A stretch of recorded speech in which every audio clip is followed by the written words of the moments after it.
कृष्ण प्रभु जी दंडवत प्रणाम। हरे कृष्ण प्रभु जी दंडवत प्रणामालु। दंडवत प्रणाम अगर शिष्य ప్రభుపాద్. సో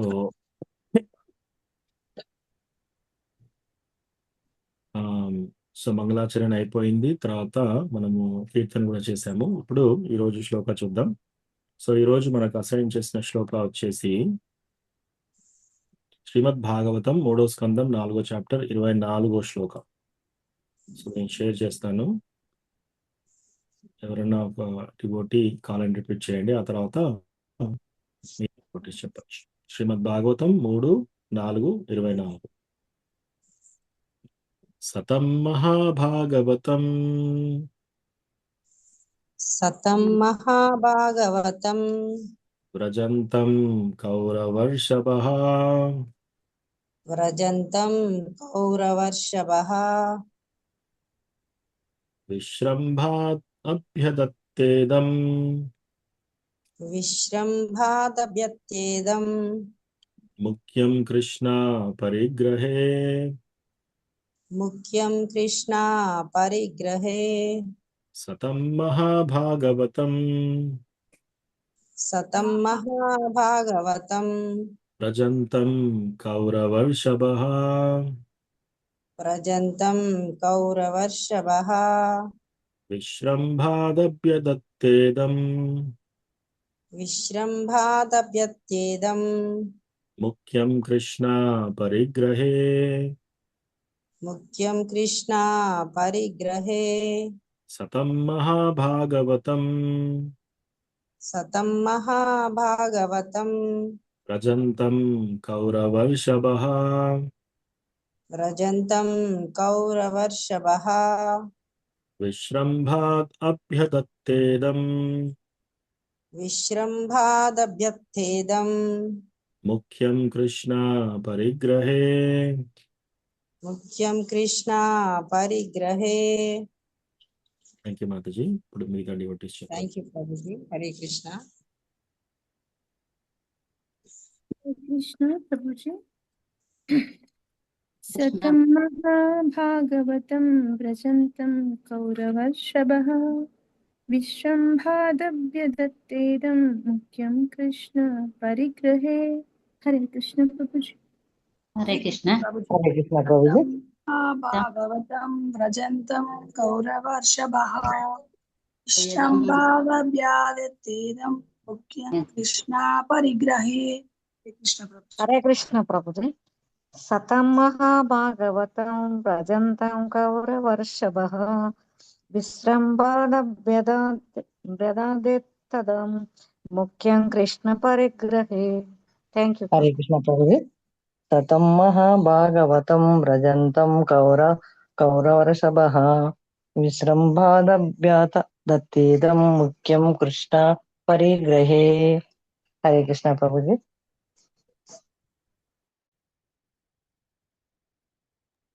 हरे कृष्ण प्रभु जी प्रणाम. सततं महाभागवतं व्रजन्तं कौरवर्षभः विश्राम्बदभ्यदत्तेदं मुख्यं कृष्ण परिग्रहे. थैंक यू प्रभु जी. हरे कृष्ण प्रभु जी. सतं महाभागवतं व्रजन्तं कौरवर्षभः विश्रम्भादभ्यदत्तेदं मुख्यं कृष्ण परिग्रहे. थैंक यू प्रभु जी. हरे कृष्ण प्रभु जी. सतं महाभागवतं व्रजन्तं कौरवर्षभः विश्वम्भरद्भ्यदत्तेदं मुख्यं कृष्ण परिग्रहे. थैंक यू प्रभु जी.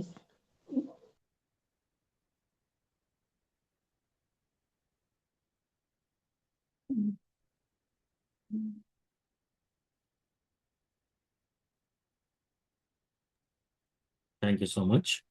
సో శ్రీమద్ భాగవతం 3:4-24. సతం మహాభాగవతం వ్రజంతం కౌరవర్షభః విశ్రంభాదభ్యదత్తేదం ముఖ్యం Krishna పరిగ్రహే. Translation and purport by His Divine Grace A.C. Bhaktivedanta Swami Srila Prabhupada. Srila Prabhupada ki jai. While Uddhava, the chief and most confidential amongst the devotees of the Lord, was going away, Vidura, in affection and confidence, questioned him.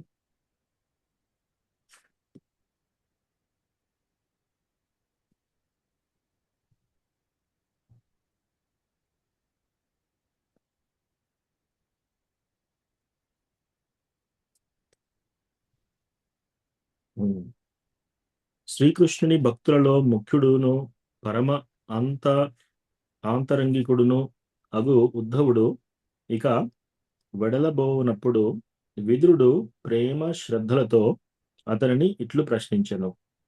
భాష్యము శిల ప్రభుపాదుల వారిచే. శిల ప్రభుపాదికి Joy. విదురుడు ఉద్ధవుని కన్నును వయస్సులో పెద్దవాడు. కుటుంబ సంబంధము అనుసరించి ఉద్ధవుడు శ్రీకృష్ణుని సోదర సమానుడు. ఇక విదురుడేమో కృష్ణుని జనకుడగు వసుదేవుడంతటి వృద్ధుడు. వయస్సును బట్టి చిన్నవాడైనప్పటికీ ఉద్ధవుడు భక్తి యోగమునందు మిగుల పురోభివృద్ధి చెందినట్టి వాడు. కనుకనే అతడు ఇచ్చట కృష్ణ భక్తులతో ముఖ్యునిగా వర్ణింపబడినాడు. విదురుడు ఆ విషయమును ఎరిగి ఉన్నందునే అంతటి ఉన్నత కోవకు చెందిన వానిగా అతనిని సంబోధించను. ఇరువురు భక్తుల నడుమ గౌరవపూర్వక వ్యవహారములు ఆ రీతిగానే ఉండును. హరే కృష్ణ. సో మనము ఈ క్రమంగా మనము భాగవతము ఎక్కడి నుంచి చూస్తున్నాము, క్రమక్రమంగా మనం ఎలా చదువుతున్నాము. సో ఎప్పుడైతే ధృతరాష్ట్రుడు ఇంకా యుద్ధము సన్నాహాలు అయ్యేటట్టున్నాయని చెప్పేసి విదురుడిని పిలుస్తాడు. పిలిచి సలహా అడుగుతున్నాడు, ఇప్పుడు ఏం చేయాలి. సో విదురుడు సూటిగా సమాధానం చెప్తున్నాడు. ఏమని? ఫస్ట్ ఆఫ్ ఆల్ ఈ యొక్క రాజ్యం నీది కాదు. నువ్వు ప్రతినిధిగా ఉన్నావు పాండురాజుకి. సో పాండు రాలేదు. సో ఆ ప్రతినిధిగా ఉన్నవాడి నువ్వు ఇమీడియట్ గా ఏం చేయాలి? యుధిష్ఠిరుడికి ఇచ్చేసేయాలి సింహాసనం. కానీ అలాగే పెట్టుకుని ఉన్నావు. ఆ తర్వాత వాళ్ళను వారణాసి పంపించావు. అవన్నీ ఏంటి? లాక్షాగృహం, ఇల్లు కాలపెట్టేశారు. ఇవన్నీ అయిపోయిన తర్వాత పాండవులు మరణించారని అనుకొని అప్పుడు దుర్యోధనుని యువరాజుగా ప్రకటిస్తారు. ఇంతలో ద్రౌపదిని వివాహం చేసుకొని మళ్ళీ బ్యాక్ వస్తారు పాండవులు. అప్పుడు వీళ్ళు బతికే ఉన్నారు అనుకుంటారు. అప్పుడు ఏం చేయాలి? ఇమీడియట్ గా రాజ్యం ఇచ్చేసేయాలి. అలా ఇచ్చేయకుండా నువ్వేం చేసావు? అప్పుడు రాజ్యాన్ని విభజించావు. బంజరు భూమి వాళ్ళకి ఇచ్చావు, హస్తినాపూర్ మెయిన్ రాజ్యం నువ్వు పెట్టుకున్నావు. సో రెండిటిగా భాగాలుగా విభజించి బంజరు భూమి అంతా వీళ్ళకి ఇస్తారనమాట. సో అది తీసుకొని పాండవులు వెళ్ళి దాంట్లో అన్ని చేసుకొని ఇంద్రప్రస్థ కట్టుకుంటారు. సో అది చూసి ఓర్వలేక మళ్ళీ జూదం ఆడేసి ఆ జూదం ద్వారా అన్ని గెలుచుకొని వాళ్ళను అడవిలోకి పంపిస్తారు. సో ఇప్పుడు అడవిలో 13 సంవత్సరాల అడవి వనవాసం, ఆ తర్వాత 1 సంవత్సరం అజ్ఞాతవాసం పూర్తయిపోయిన తర్వాత వాళ్ళు వచ్చి ఇప్పుడు మా రాజ్యం మాకు ఇవ్వండి అని అడిగితే ఇవ్వట్లేదు. కనీసం 5 ఊళ్ళన్నా ఇవ్వండి, మేము బ్రాహ్మణులం కాదు కదా, మేము క్షత్రియులము, అడుక్కొని క్షత్రియులు బతకరాదనమాట. సో ధర్మం ప్రకారం వాళ్ళు క్షత్రియులు దేన్నైనా పాలించాలి. సో 5 ఊళ్ళు ఉన్నామన్నా కూడా ఇవ్వరు. సో ఇప్పుడు విదురుడు ఏం చెప్తున్నాడు? వాళ్ళ రాజ్యం ఇది ఇంద్రప్రస్థ, అట్లీస్ట్ ఇంద్రప్రస్థ ఇచ్చేసి వాళ్ళని సంతోషంగా ఉంచండి, అదే మీకు మేలు అని చెప్తున్నాడు. ఇదంతా అతన్ని మేలు కోరే చెప్తున్నాడు. ఇంతలో దుర్యోధనుడు లేచి చాలా భయంకరంగా దూషిస్తాడు అతన్ని. దూషించేసేస్తే అప్పుడు విదురుడు అక్కడి నుంచి ఇదే సమయం అనుకొని వెళ్ళి తీర్థయాత్రలకు వెళ్తాడు అనమాట. సో అప్పుడు అతని prime minister post. So prime minister అంటే ఎంత పెద్ద పెద్ద భవనాలు అన్నీ ఉన్నాయి ఆయనకి కూడా, విదురుడికి. అయినా కూడా ఇదే మంచి సమయం, కృష్ణ ఆజ్ఞ లేకుండా ఏది జరగదు కదా అని చెప్పేసి డివోటీ లైఫ్లో మంచి జరిగినా సరే, డివోటీ లైఫ్లో చెడు జరిగినా సరే, అత్యంత కష్టాలు వచ్చినా సరే, కృష్ణ యొక్క అనుగ్రహం అందులో ఉంది అని మనం తెలుసుకోవాలి. మనకు కనపడదు అది. ఇప్పుడున్న పరిస్థితి చాలా కఠినంగా ఉంది, ఇది ఎటు చూసినా ఇది ఆ దాన్ని ఏమంటారు ఆస్పీషియస్ గా లేదు.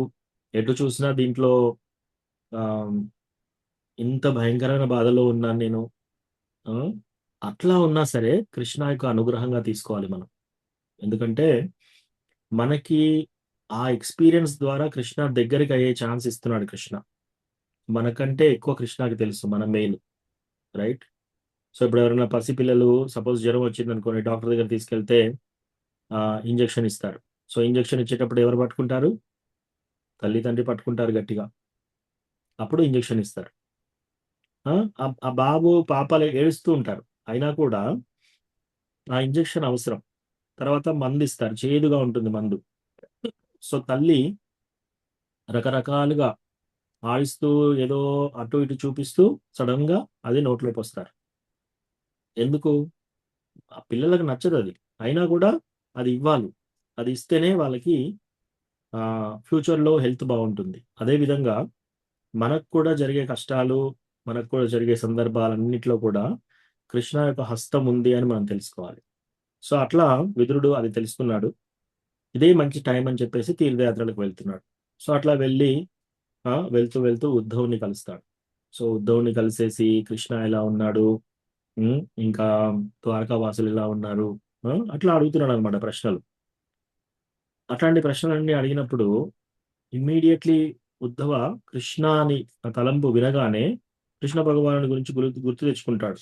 గుర్తు తెచ్చుకొని ఇంకా అతనికి కలలో నుంచి నీళ్ళు వచ్చేసేసి వెంట్రుకల రోమాలని నిలబడేసి ఆ ప్రేమలో ఒక ముహూర్తం పాట అలా ఉంటాడు, స్తంభించిపోయి ఉంటాడు అనమాట. ముహూర్తం అంటే 45 నిమిషాలు. సో అలా భగవంతుని తలుచుకుంటూ అదంతా చూస్తే ఆయన యొక్క ఇమోషన్స్, ఆయన యొక్క వ్యవహారం, ఆయన యొక్క బాడీలో జరిగే ఇవన్నీ సంఘటనలు చూస్తూ, కళ్ళకు నీళ్లు చూస్తూ, ఇవన్నీ వెంట్రుకలు నిలబడి ఉండడం ఇవన్నీ చూస్తూ విదురుడికి అర్థమవుతుంది అనమాట, ఈయన చాలా ప్యూర్ డివోటీ అని చెప్పేసి. సో ఆ తర్వాత ఉద్ధవుడు ఇంకా భగవంతుని గురించి ఆలోచిస్తున్నాడు అనమాట. భగవంతుని గురించి ఆలోచిస్తూ యాదవులు ఎంత దురదృష్టవంతులు, భగవంతుడు దేవాది దేవుడు భగవంతుడు వాళ్ళతో పాటు తిరుగుతున్నా కూడా వాళ్ళు అర్థం చేసుకోలేకపోయారు, ఎంత దురదృష్టవంతులు అని అనుకుంటున్నాడు. అదే విధంగా భగవంతుని యొక్క సౌందర్యం, ఎంత అందంగా ఉన్నాడు భగవంతుడు. ఆయన యొక్క అందము మనందరం ఏం చేస్తామంటే మనం అందంగా ఉండాలని చెప్పేసి మనం నగలు పెట్టుకుంటాం. ఎందుకు? మన యొక్క అందం పెంచడానికి కోసం. కానీ భగవంతుడు ఎలా ఉన్నాడు అంటే ఆభరణాలు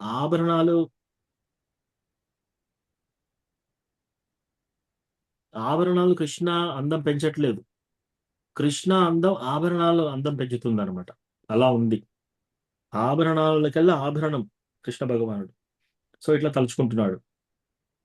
ఆ తర్వాత భగవంతుడు రాజసూయ యజ్ఞ చేస్తున్నప్పుడు అక్కడ బ్రహ్మ వాళ్ళందరూ ఎంతమంది ఉన్నా కూడా వాళ్ళందరిలో కూడా అందరికల్లా కూడా కృష్ణ భగవానుడు మెరిసిపోతున్నాడు అనమాట. ఇవన్నీ తలుచుకుంటున్నాడు. ఆ తర్వాత గోపీస్ ఏ విధంగా కృష్ణ భగవానుడితో పాస్ టైమ్స్ చేశారు, అవి తలుచుకుంటున్నాడు అనమాట. అండ్ అతని యొక్క బుద్ధి స్తంభించిపోయిందనమాట. వాళ్ళు గోపీస్ కూడా కృష్ణ భగవానుని సౌందర్యం తలుచుకుంటూ వాళ్ళ వ్యవహారాలు, వాళ్ళ ఇంటి పనులు కూడా సరిగా చేయలేకపోతున్నారు, అలా స్తంభించిపోయి కూర్చున్నారు అనమాట. అది తలుచుకుంటున్నాడు. సో భగవంతుడు ఎందుకు వస్తాడు, తర్వాత భగవంతుడు చాలా ఆశ్చర్యకరమైన పనులు ఎలా చేస్తున్నాడు. భగవంతునికి జన్మ అంటూ లేదు, కానీ జన్మ తీసుకున్నాడు. భగవంతుడికి ఏ భయము లేదు, కానీ జరాసంధుడు వచ్చినప్పుడు యుద్ధం నుంచి పారిపోయాడు, రణ్చోర్ కృష్ణ. అట్లాగే భగవంతుడు ఎంత పవర్ఫుల్ అయినా కూడా అక్కడి నుంచి పరిగెత్తి వెళ్ళిపోయాడు అని చెప్పేసి. తర్వాత కృష్ణ ఎలా వెళ్ళి మన తల్లిదండ్రులకు క్షమాపణ కోరుతాడనమాట. ఎందుకు? కంసుడి యొక్క భయం వల్ల నేను వెళ్ళిపోయాను, నన్ను క్షమించండి అని చెప్పేసి. సో ఇదంతా చూస్తుంటే తనకి ఆశ్చర్యంగా ఉంది. సో అట్లాగే భగవంతుడు ఎలా ఈ భూమిలో నుంచి భారంగా ఉన్న రాజ్యాలు రాజులందరినీ ఏ విధంగా ఆ మళ్ళీ రాజ్యాలను నిలబెట్టాడు అదంతా తలుచుకుంటున్నాడు.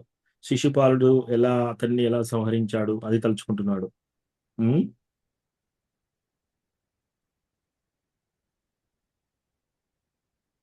ఇంకోటి భగవంతుని యొక్క లక్షణాలు కూడా తలుచుకుంటున్నాడు అనమాట. అదేంటి, అన్ని మూడుల్లో సి 3 రకాల బలంలో 3 రకాల ఆపులెన్సెస్, 3 రకాల పురుషావతారాసు, 3 గుణావతారాసు, ప్రకృతి త్రిగుణాలు, 3 లోకాలకి అన్నిటికీ భగవంతుడు అధిపతి.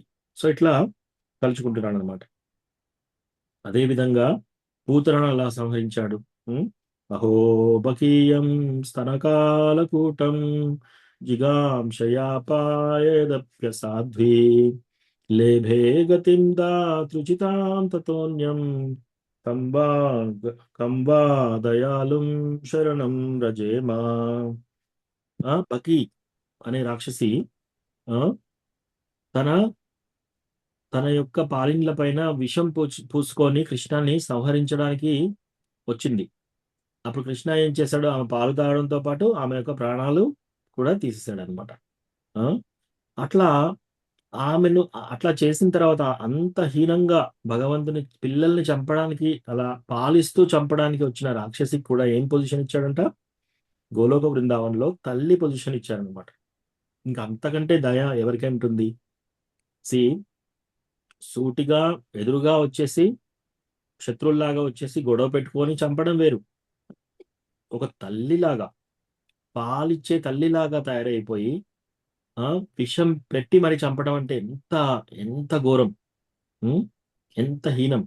అటువంటి ఆమెకి ఎటువంటి పోస్ట్ ఇచ్చాడు? డైరెక్ట్ తల్లి పోస్ట్ ఇచ్చాడు అనమాట, అన్నిటికంటే హైయెస్ట్ పోస్ట్. సో ఇంతకంటే ఇంకా దయాళుడు ఇంకెవరైనా ఉన్నారా?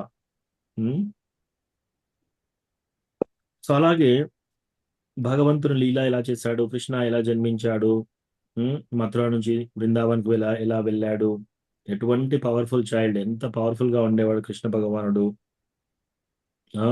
తర్వాత పిల్లలను గ్రోవి వాయిస్తూ అక్కడ ఉన్న గోపబాలులందరినీ ఎలా అలరించేవాడు, రకరకాల రాక్షసుని ఎలా సంహరించాడు, కాళియా పైన ఎలా డాన్స్ చేశాడు. ఎవరైనా ఇప్పుడు సినిమాల్లో మూవింగ్ బస్ లో డాన్స్ చేస్తున్నారు అనుకోండి, మూవింగ్ ట్రైన్ లో డాన్స్ చేస్తున్నారు అనుకోండి, అబ్బా చూడండి ట్రైన్ మూవ్ అవుతుంది అయినా డాన్స్ చేస్తున్నారు అని చూస్తున్నారు జనాలు. కానీ కృష్ణ ఎక్కడ డాన్స్ చేశాడు? డైరెక్ట్ గా పాము పడగల పైన 1000 పడగలు ఉన్నాయి. ఆ పాము ఏం ట్రై చేస్తుంది? కృష్ణాని కాటేయడానికి ట్రై చేస్తుంది. పాము ఎలా ఉంటుంది? జారిపోతుంది అనమాట, ఎక్కడ పట్టుకున్నా జారిపోతుంది. అటువంటి పాము పైన డాన్స్ చేస్తున్నాడు కృష్ణ అంటే చూడండి. అది తలుచుకుంటున్నాడు. ఆ తర్వాత గోవర్ధనగిరి ఎలా ఎత్తాడు, రాసలీల ఎలా చేశాడు, ఇవన్నీ తలుచుకున్న తర్వాత మళ్ళీ కంసుని ఎలా వధించాడు. కంసుని వధించిన తర్వాత ఇప్పుడు వాళ్ళ తల్లిదండ్రులు దేవకి వసుదేవుడు, నువ్వు ఇన్ని రోజులు అక్కడ ఉన్నావు, ఇంకా స్కూల్కి వెళ్ళలేదు, ఇప్పుడు స్కూల్కి పంపిస్తాము అని వాళ్ళు పంపిస్తారనమాట. అది తలుచుకుంటున్నాడు. ఆ తర్వాత రుక్మిణి దేవిని ఎలా వివాహం చేసుకున్నాడు. మీరు రామచంద్ర పాస్ టైంలో చూస్తే రామలీలలో రావణుడు ఒక సాధువు రూపంలో వస్తాడు. రావణాసురుడు వచ్చే ముందు ఏం చేస్తాడు? రాముణ్ణి పంపించేస్తాడు దూరం. రాముణ్ణి దూరం మరీచ జింక రూపంలో వచ్చేసి దూరంగా తీసుకెళ్తాడు. ఆ తర్వాత హే సీత, హే రామ అని అరుస్తూ ఉంటే లక్ష్మణుడు కూడా వెళ్తాడు. వీళ్ళిద్దరు దూరంగా వెళ్ళినప్పుడు రావణాసురుడు వచ్చేసి డిస్గైస్ లో, అంటే డైరెక్ట్ గా రాడు, ఒక సాధువు వేషం వేసుకొని వచ్చేసి, ఒక సన్యాసి వేషం వేసుకొని వచ్చేసి అపహరిస్తాడనమాట. అదే రావణాసురుడు నెక్స్ట్ జన్మలో శిశుపాలుడుగా వచ్చాడు.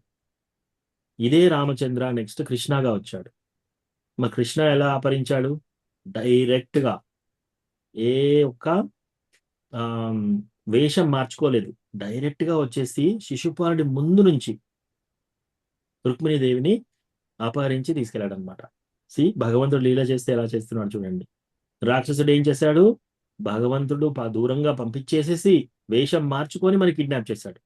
ఇక్కడ కృష్ణ ఏం చేశాడు? వేషం ఏమి మార్చలేదు, డైరెక్ట్ అతని ముందటనే ఉండి అక్కడి నుంచే రుక్మిణీదేవిని కిడ్నాప్ చేశాడు అనమాట. ఇవన్నీ తలుచుకుంటున్నాడు.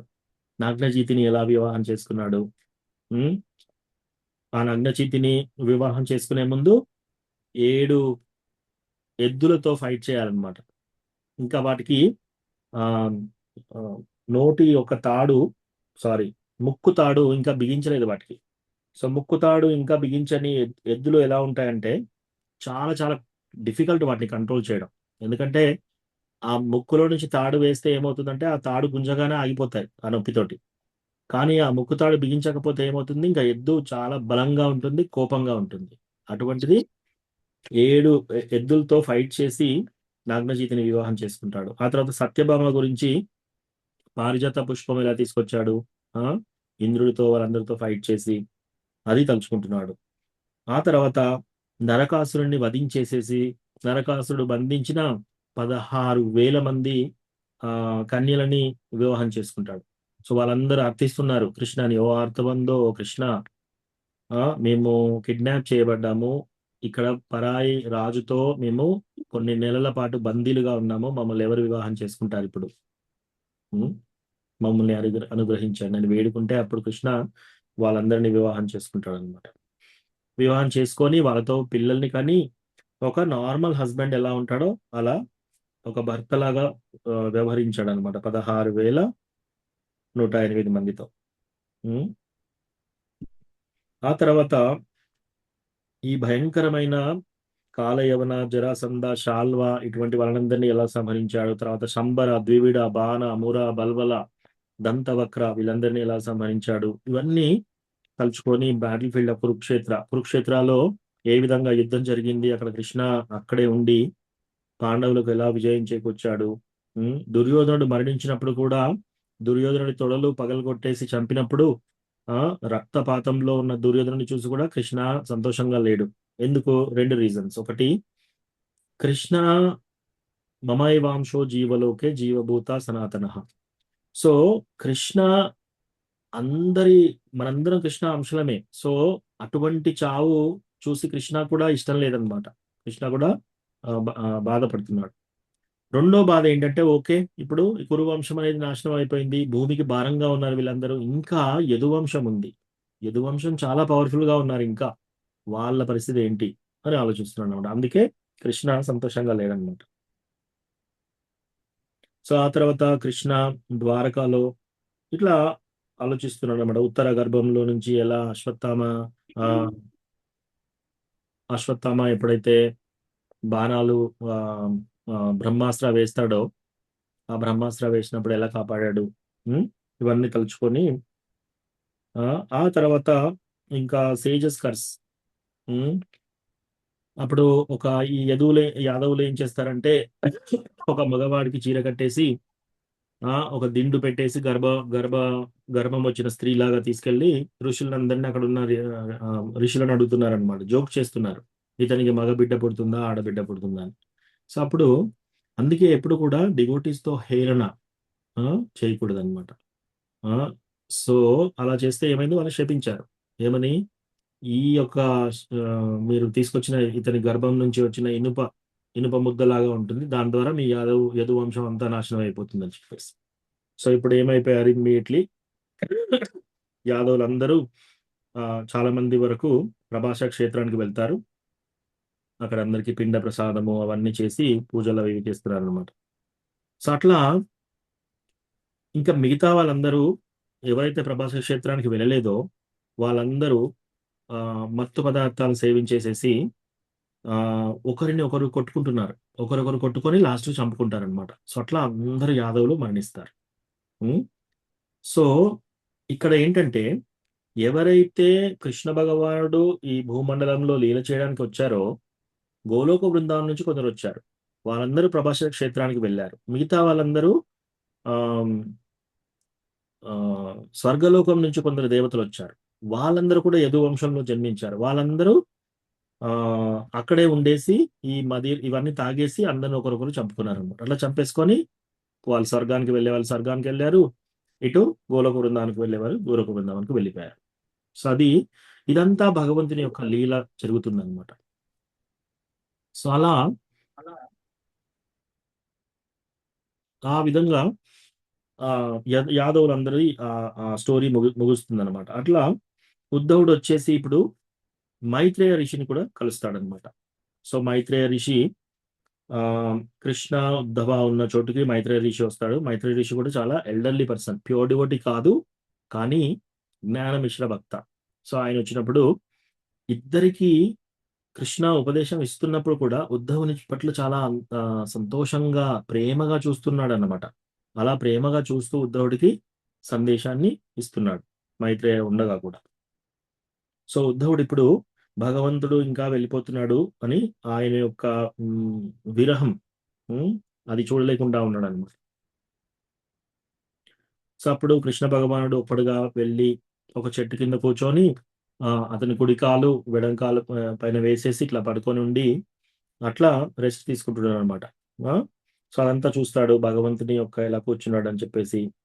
సో మైత్రేయ ఋషి మహాభాగవత, ఆయన ఎవరు? వ్యాసదేవుడి యొక్క మిత్రుడు. అప్పుడు అక్కడికి వస్తాడనమాట. అక్కడికి వచ్చినప్పుడు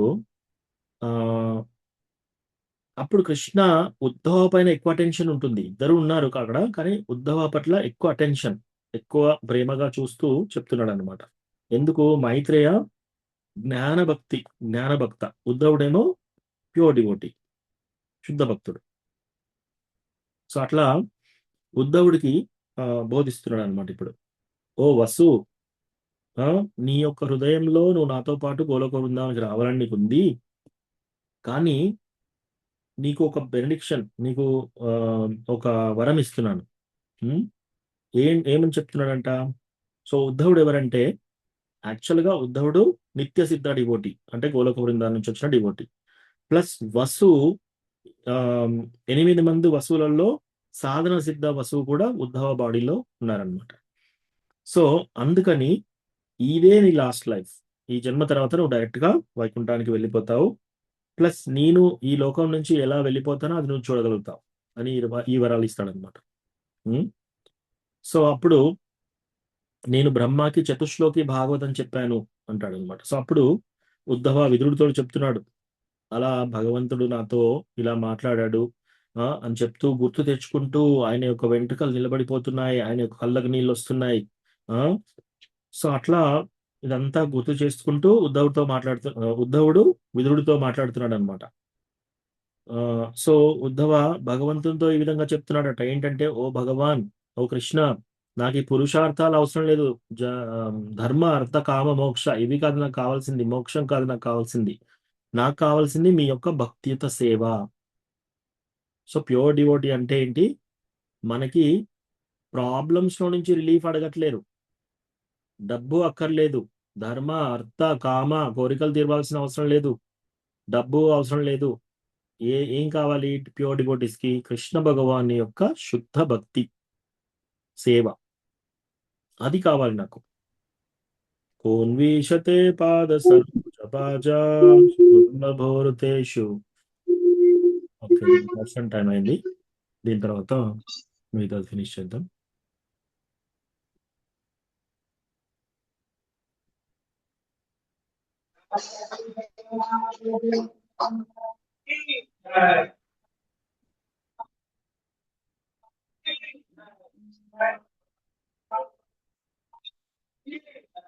శ్రీల ప్రభుపాదకి జై.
श्री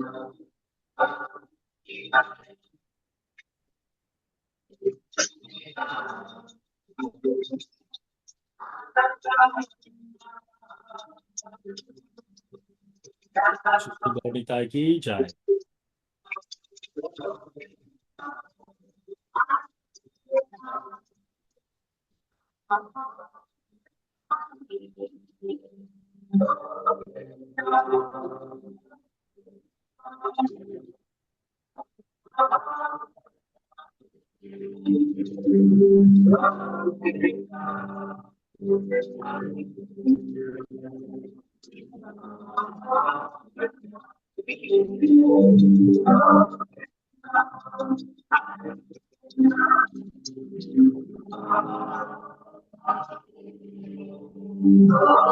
जय जगन्नाथ बलभद्र माँ की जय। पंचतत्व की जय। बाप की जय। ईश्वर नरसिंहदेव की।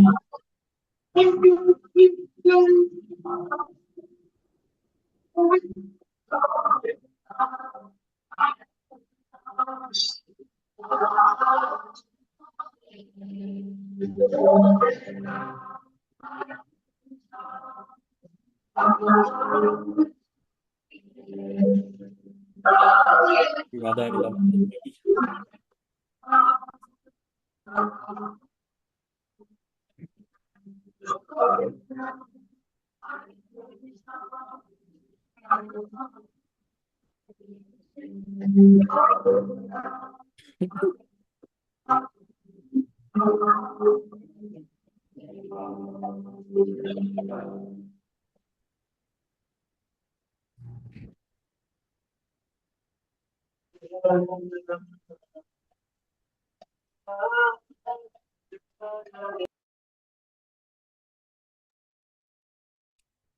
సో ఆ విధంగా ఉద్ధవుడు ఏమని మాట్లాడుతున్నాడు, ఓ కృష్ణ, నాకు ఈ పురుషార్థాలు కాదు, ధర్మార్థ కామ మోక్షాలు కాదు నాకు కావాల్సింది, మోక్షం కూడా అవసరం లేదు నాకు నీ యొక్క భక్తియుత సేవ కావాలి. అలా తలుచుకుంటూ ఇంకా విదురుడితో ఏం చెప్తున్నాడంటే, భగవంతుడిలో ఎన్ని రకాల కాంట్రడిక్షన్స్ ఉన్నాయి చూడండి. భగవంతుడికి జన్మ లేదు కానీ జన్మిస్తున్నాడు. భగవంతుడికి ఎవరికి భయపడు, భయమే భగవంతునితో భయపడుతుంది కృష్ణతోటి. అలాంటి కృష్ణ యుద్ధంలో నుంచి పారిపోతున్నాడు. తర్వాత కృష్ణకి వేరే వాళ్ళ ద్వారా ఎంజాయ్మెంట్ అవసరం లేదు.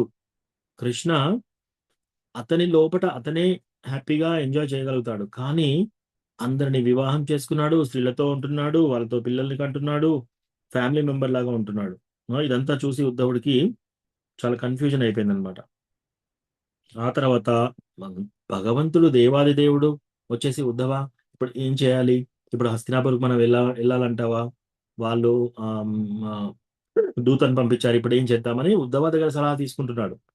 సో ఉద్ధవ కానీ తలుచుకుంటూ అనుకుంటున్నాడు అనమాట, కృష్ణ నాతో ఎంతగా ఇట్లా ఉన్నాడు, ఒక ఫ్రెండ్ లాగా ఉన్నాడు నాతోటి అట్లా అని.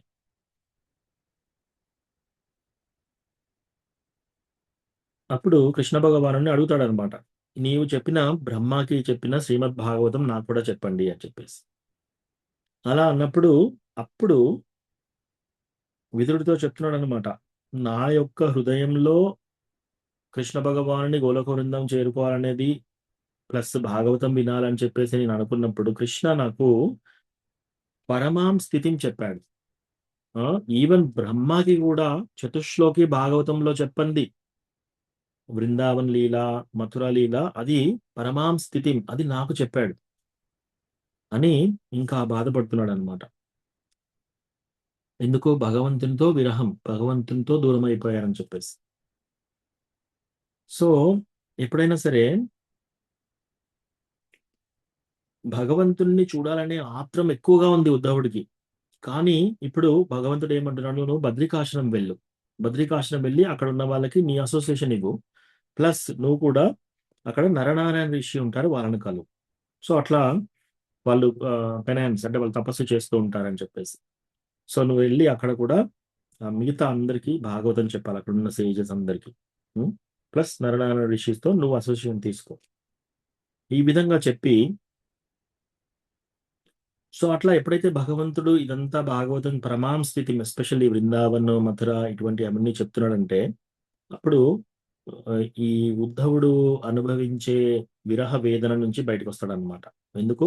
భగవంతుని యొక్క కథ, భగవంతుని యొక్క నాలెడ్జ్ మనకి ఎప్పుడు కూడా బాధల నుంచి మనకు దూరం చేస్తుంది. అందుకే ఎప్పుడైనా ఎంత బాధగా ఉన్నా మీరు వెళ్ళి శ్రీమద్ భాగవతం కథ విన్నారనుకోండి, చాలా ఆహ్లాదంగా ఉంటుంది. సో ఆ తర్వాత ఇంకా ఈ ఉద్ధవుడు కూడా వెళ్ళిపోతున్నాడు ఇప్పుడు. సో ఉద్ధవుడు కూడా వెళ్ళిపోతుంటే ఇప్పుడు విదురుడు కూడా బాధపడుతున్నాడు అనమాట. సో అది ఈ రోజు యొక్క శ్లోకం. ఉద్ధవ ఇంకా విదురుణ్ణి వెళ్ళేటప్పుడు డిస్కస్ చేసిన శ్లోకం ఇదన్నమాట. సో ఏంటది? సతం మహాభాగవతం వ్రజంతం కౌరవర్షభః విశ్రంభాదభ్యదత్తేదం ముఖ్యం కృష్ణే పరిగ్రహే. ఏంటది? శ్రీకృష్ణుని భక్తులలో ముఖ్యుడును పరమ ఆంతరింగుకుడు అగు ఉద్ధవుడు ఇక వెడలబోవునప్పుడు విదురుడు ప్రేమ శ్రద్ధలతో అతనిని ఇట్లు ప్రశ్నించాడు. సో ఇంకా ఇప్పుడు ఉద్ధవుడు కూడా వెళ్తున్నాడు. ప్లస్ ఇంకోటి ఏంటి? ముఖ్యం కృష్ణ పరిగ్రహే. కృష్ణ భగవాని యొక్క ముఖ్యమైన, చాలా ఆంతరింగక ముఖ్యమైన డివోటీ ఇతను కూడా వెళ్తున్నాడు అనమాట. సో యాక్చువల్గా ఇప్పుడు విదురుడు కొన్ని ప్రశ్నలు అడుగుతున్నాడు అనమాట. ఎవరిని? ఉద్ధవుణ్ణి. సో భక్తులు ప్రతి ప్లేస్ తిరుగుతూ నలుగురికి ఉపయోగపడే విషయాలు చెప్తున్నారనమాట. మీరు చూసారా? ఎవరైనా డివోటీస్ ఏం చేస్తారు? వాళ్ళు ట్రావెల్ చేస్తూ ఉంటారనమాట. పూణే నుంచి కొందరు డివోటీస్ వస్తారు, నార్త్ ఇండియా నుంచి కొందరు డివోటీస్ వస్తారు, అమెరికా నుంచి కొందరు వస్తారు.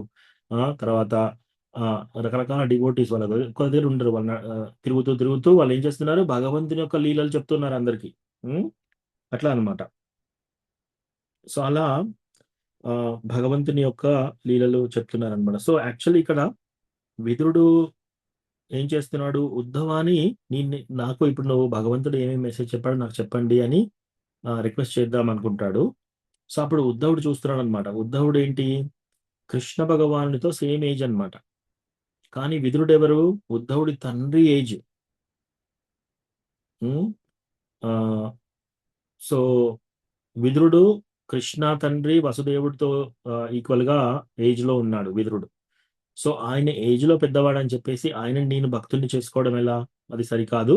ఇక్కడ మైత్రేయ ఋషి ఉన్నాడు, అతను కూడా చాలా పెద్దవాడు, అతను నీకు చెప్తాడు అని చెప్పేసి. ఆల్దో ఉద్ధవుడు అతని కంటే గొప్ప డివోటీ అయినప్పటికీ ఆయన ఏం చేస్తున్నాడు? నువ్వు వయస్సులో నాకంటే పెద్దవాడివి, మర్యాద వ్యతిక్రమ చేయదలుచుకోలేదు అనమాట. సో ఇవేంటంటే సటిల్, ఇవన్నీ మనము యాజ్ డివోటీస్ మనం చాలా జాగ్రత్తగా చూడాలన్నమాట. ఎవరైతే ఇప్పుడు విదురుడికి తెలుసు ఉద్ధవుడు గొప్ప డివోటీ, చిన్న ఏజ్ లో ఉన్నా కూడా నాకంటే గొప్ప డివోటీ, ప్యూర్ డివోటీ అని అర్థం చేసుకున్నాడు. ఉద్ధవుడు చూడండి, ఇప్పుడు విదురుడికి నేను శిష్యునిగా తీసుకోకుండా నువ్వు డైరెక్ట్ గా వెళ్ళి మైత్రేయ దగ్గర తీసుకో, ఆయన చెప్తాడు నీకు భగవంతుడు ఏమేమి చెప్పాడో అవన్నీ నీకు ఆయన చెప్తాడు అని చెప్పేసి ఆయన దగ్గర తీసుకోండి అని చెప్పేసి అప్పుడు అక్కడి నుంచి వెళ్తున్నాడు అనమాట ఇంకా బద్రికాశ్రమంకి. అది ఈ రోజు యొక్క శ్లోకం. ఎవరికైనా ఏమైనా ప్రశ్నలు అంటే ఇప్పుడు డిస్కస్ చేయొచ్చు మనం. Thank you so much. Hare Krishna. Thank you Prabhuji. Hare Krishna. Hare Krishna. ఎవరికైనా ఏమైనా ప్రశ్నలు ఉన్నాయా ఈ రోజు టాపిక్ లో కానీ ఇంకా జనరల్ గా ఏమైనా ప్రశ్నలు?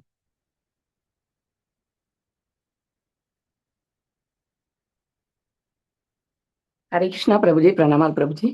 ప్రణామం. ప్రభుజీ యుద్ధం నుండి రణచోర్లాగా పరిగెత్తి ఇది ముచుకుందుని గుహకి వెళ్ళిన అదేనా ప్రభుజీ? మర్చిపోయాను ప్రభు, గుర్తు రావట్లేదు. ఎస్ మాతాజీ. సో కృష్ణ అక్కడి నుంచి వెళ్ళి యాక్చువల్ గా రుక్మిణి వివాహం కూడా చేసుకోవాలి. ఇతను 18 సార్లు వచ్చాడు యుద్ధానికి. 18 సార్లు 16 సార్లు, యాక్చువల్లీ 17 సార్లు ఓడించాడు.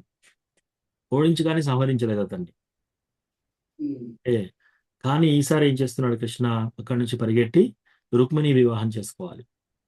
సో అక్కడికి వెళ్ళడానికి కోసం ఆ యుద్ధం నుంచి వెనుదిరిగి వెళ్తూ ఉంటాడు అనమాట. సో అందుకని రణచోర్ కృష్ణ. మామూలుగా ఎవరైనా యుద్ధంలో పారిపోతే ఏంటి పిరికి వాళ్ళు అదే అంటారు. ఇప్పుడు కృష్ణకి ఇంకొక పేరు వచ్చేసింది, దానిలో ఒక టెంపుల్ కూడా కట్టారు, రణచోర్ కృష్ణ. సో కృష్ణ ఏం చేసినా కూడా అదొక లీల. చాలా చాలా అందంగా ఉంటుంది. సో కృష్ణ యుద్ధంలో నుంచి పారిపోయినా కూడా చాలా అందంగా ఉంటుంది అని. సో అతనేంటి ఇప్పుడు వెళ్ళి రుక్మిణి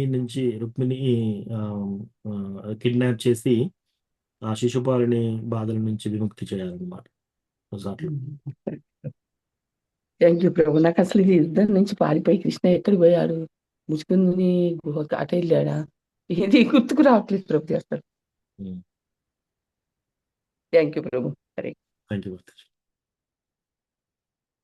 హరే కృష్ణ. దండోత్ ప్రణాం ప్రభుజీ. దండోత్ ప్రణాం. గౌరవంగా కరుణానిధి ప్రభుజీ, దుర్యోధనుడి హరే కృష్ణ. దుర్యోధన్ని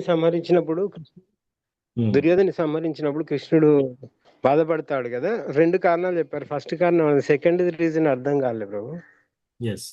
సో 2 కారణాలు ఏంటంటే, మమైవాంశో జీవలోకే జీవభూత సనాతన. సో మనందరం కృష్ణ యొక్క అంశలం కాబట్టి ఆ కృష్ణ అంశాలైన ఎవరికి ఏ విధంగా బాధ కలిగినా కూడా కృష్ణకి కూడా బాధ ఉంటుంది. సో దుర్యోధనుడు చనిపోయిన రీతిని చూస్తే కృష్ణ కూడా అది సంతోషపడలేదన్నమాట. అదొకటి. రెండోది, కృష్ణ ఎందుకు అవతరించాడు? సో భూదేవి ఒక ఆవు రూపకంగా వెళ్ళి ప్రేయర్స్ చేస్తుంది అనమాట మహావిష్ణు దగ్గర. అప్పుడు ఈ భూభారం తీర్చడానికి నేను వస్తున్నాను, అవతరిస్తాను అని చెప్తాడు అనమాట. ఆ విధంగా కృష్ణ వచ్చాడు భూభారం, ఈ భూమి యొక్క భారాన్ని తగ్గించడానికి. సో ఈ భూదేవి ఏం చేస్తుంది, రకరకాల క్షత్రియులు, రకరకాల రాజులు ఈ భూమిలో నడుస్తూ ఉన్నారు, ఫైట్ చేస్తూ ఉన్నారు. వాళ్ళ యొక్క గుణగణాలు అవి ఇవి సరిగా లేవు. వాళ్ళు చేసే పనులకు నాకు చాలా భారంగా ఉంది, ఓ కృష్ణ నువ్వు రావాలి. సో అప్పుడు కృష్ణ వచ్చినప్పుడు ఏం చేస్తాడనమాట, ఆయనే అంబాడుతూ ఉన్నాడు, ఏది నేలపైన, ప్లస్ నడుస్తూ ఉన్నాడు అనమాట. నడుస్తూ ఉండి ఆయన యొక్క పాదాలు ఈ భూమాతకు మసాజ్ లాగా చేశాడనమాట. అదొకటి ఆచార్య కామెంటరీస్ చెప్తారు ఇలా. సో ప్లస్ ఇక్కడ ఈ ఉన్న రాజులు వీళ్ళందరూ కూడా ఎంతో గొప్ప గొప్ప రాజులు ఉన్నారు, వీళ్ళు ఎంతో భారంగా ఉన్నారనమాట. ఒక కౌరవ రాజులందరూ ఇప్పుడు చనిపోయారు. ఇంకా నెక్స్ట్ ఏంటి, ఇటు యాదవులు ఇంకా మిగిలి ఉన్నారు. యదు వంశంలో కూడా చాలా మంది జన్మించారు, యదు వంశంలో కూడా చాలా భారంగా ఉన్నారు చాలా మంది. సో ఇంకా వాళ్ళను కూడా క్లియర్ చేయాలి. సో ఈ 2 ఆలోచిస్తున్నాడు అనమాట. ఈ కమెంటరీ ఆచార్య చెప్పారు. సో అది 2వ రీజన్.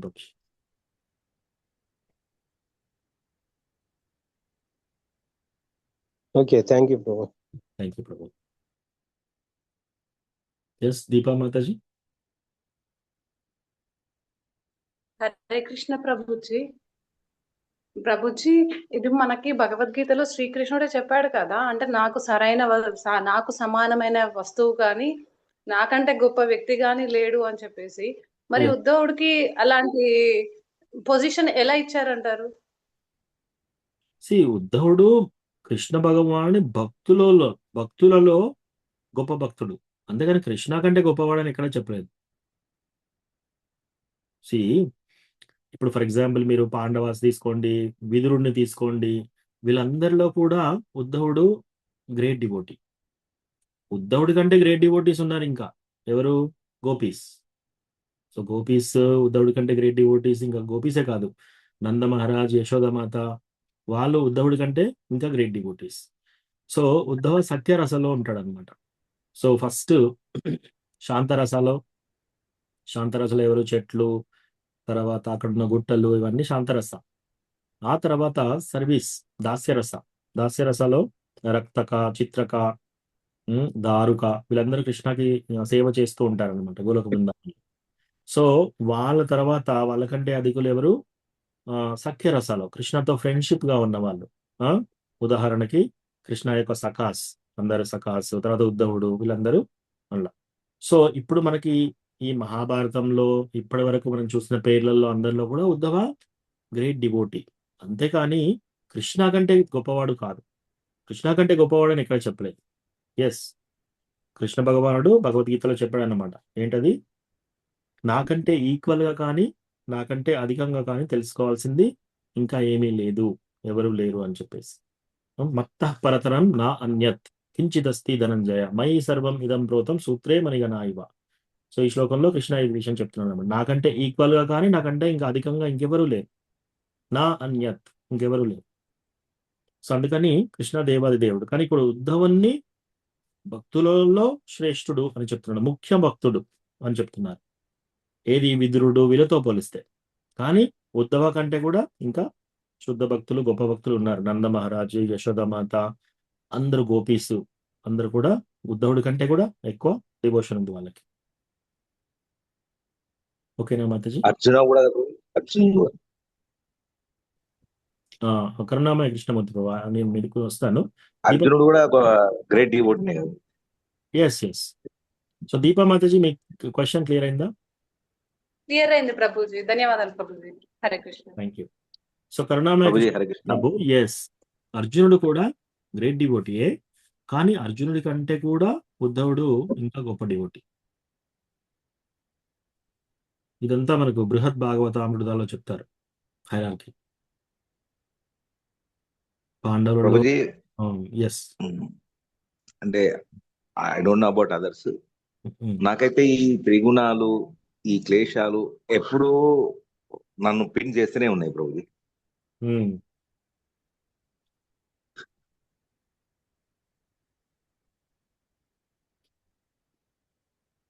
ఎస్ ప్రభు. సో దీన్ని మనం ఓవర్కమ్ చేయడం ఎలా? మనకు శ్రవణం అనేది ఇంపార్టెంట్. ప్యారలల్ గా ఇవన్నీ మనల్ని ఎస్ ఎస్. సో ప్రకృతి త్రిగుణాలు, ఈ క్లేశాలు, ఈ బాధలు ఇంకా అవుతున్నాయి అంటేసి, మీరు కృష్ణ కాన్షియస్ రాకముందు వ్యవహారము ఇప్పటికీ డెఫినెట్ గా మారింది కదా. మారింది. సో క్రమక్రమంగా అవుతుంది. ఇట్స్ నాట్ లైక్ ఒక switch on switch off. Switch వేయగానే లైట్ వెలుగుతుంది, స్విచ్ బంద్ చేయగానే లైట్ ఆరిపోతుంది. అదే విధంగా భక్తిలోకి వచ్చాం, 16 రౌండ్లు చేస్తున్నాం, మనకు త్రిగుణాలన్నింటి నుంచి బయటకు వచ్చేస్తాం. అలా కాదు, క్రమక్రమంగా వస్తాం అనమాట. మీరు చూడండి, 5 సంవత్సరాల కింద మీరు ప్రాబ్లమ్స్ ని ఏ విధంగా హ్యాండిల్ చేసేవారో, ఇప్పుడు క్రమక్రమంగా మీరు భక్తి చేస్తూ వస్తున్నారు, చాంటింగ్ చేస్తూ వస్తున్నారు, సీనియర్ డివోటీ లాగా అవుతున్నారు. 5 సంవత్సరాల కింద కంటే ఇప్పటికి ఇంప్రూవ్మెంట్ ఉంది కదా, అలా చూసుకోవాలి. రెండోది, మీరు కృష్ణ భక్తి రాకముందు మీ వ్యవహారం ఎలా ఉండే, ఇప్పుడు ఎలా ఉంది, అలా కంపేర్ చేసుకోవాలి. ఓకే, భక్తిలో 10 సంవత్సరాల కింద ఎటువంటి ప్రాబ్లమ్స్ ఉన్నాయో ఇప్పుడు అలాగే ఉన్నాయంటే ఎస్, దానికి మీరు ఎవరైనా డివోటీ దగ్గర టైం తీసుకొని క్లియర్గా ఆ ప్రాబ్లం ఏంటిది ఎక్స్ప్లెయిన్ చేసి, నాకు ఇటువంటి ప్రాబ్లమ్స్ ఉన్నాయి, నేను ఏం చేయాలి అని మీరు సలహా తీసుకోవచ్చు కాన్ఫిడెన్షియల్గా. సో అదొక మార్గం. రెండోది, ఇన్ జనరల్ ప్రభుజీ, మనం చూసుకుంటే మనకు తెలిసిపోతుంది 5 సంవత్సరాల కింద మన వ్యవహారం ఎలా ఉంది, 5 సంవత్సరాల కింద మనం ఈ ప్రకృతి త్రిగుణాలతో క్లేశ ఏ విధంగా ఉండేది, ఇప్పుడు ఏ విధంగా ఉంది. కొంతైనా తగ్గుతుంది, మనకి తగ్గుతూ వస్తుంది. అలాగే కొన్ని సంవత్సరాల తర్వాత మనకు అసలు ఆ ప్రాబ్లం ఉన్నట్టు కూడా తెలియదు. సో స్టార్టింగ్లో కొందరు కోపం ఉండొచ్చు, ఆ తర్వాత భక్తి చేస్తూ వస్తుంటే కొన్ని రోజుల తర్వాత కోపం పోతుంది. అలాగే మాంసాహారము, మత్తు పదార్థాలు ఇవన్నీ సేవించే వాళ్ళు ఎన్ని ప్రయత్నాలు చేసినా కూడా అందులో నుంచి బయటికి రాలేరు మామూలుగా జనాలు. డివోటీస్ చిటికలు ఎలా వదిలేస్తారు అన్ని, ఇంకా మళ్ళీ అటు చూడని కూడా చూడరు. ఎలా సాధ్యమైంది అది? భక్తియుత సేవ ద్వారా. సో ఇవన్నీ అవుతున్నాయి, చేంజెస్ అన్నీ అవుతున్నాయి. మనం ఏంటంటే హంబుల్ డివోటీ. హంబుల్ అంటే మీరు మీలాగా వినమ్రంగా ఉండే డివోటీస్ ఏమనుకుంటున్నారంటే, ఇంకా నాలో ఇంకా ఈ ప్రాబ్లమ్స్ ఉన్నాయి, ఇంకా ఉన్నాయి, ఇట్లా అనుకుంటూ ఉంటారనమాట. ఎస్, కొన్ని కనిపించవచ్చు మనకి, కానీ దాంట్లో నుంచి కూడా మనం బయటకు వస్తాం. మెయిన్ థింగ్, మనం అంత సంతోషంగా సుఖంగా ఉన్నప్పుడు డివోషన్ చేయడం కాదు, మన కష్టాలలో ఉన్నప్పుడు మనం డివోషన్ చేస్తున్నామా లేదా. అత్యంత కష్టాల్లో ఉన్నాం, అప్పుడు మనం భక్తి కంటిన్యూ చేస్తున్నామా లేదా, దాన్ని బట్టి అర్థమవుతుంది డివోటీస్ గొప్పతనం. కాకపోతే మనసుకు అనేది ఇంకొంచెం సంతోషం ఉంటే బాగుంటది అని అనిపిస్తాను. అది వస్తుంది, వస్తుంది, అది కూడా వస్తుంది. క్రమక్రమంగా అది కూడా వస్తుంది. గ్యారంటీగా ఇంకా కొన్ని సంవత్సరాలు ఇవ్వండి. అఫ్ కోర్స్ మీరు మంచి ఆల్రెడీ గొప్ప భక్తులే మీరు. సో వినమ్రంగా అడుగుతుంది మీ ప్రశ్న. సో మనకి తెలుస్తుంది అంటే ప్రభు. ఈ ప్రాబ్లమ్స్ అనేది అందరికి ఉంటుందా? అలా వేరియేషన్స్ మీరు అన్నట్టు పూర్వజన్మ కర్మలు అవన్నీ ఉన్నాయి కదా.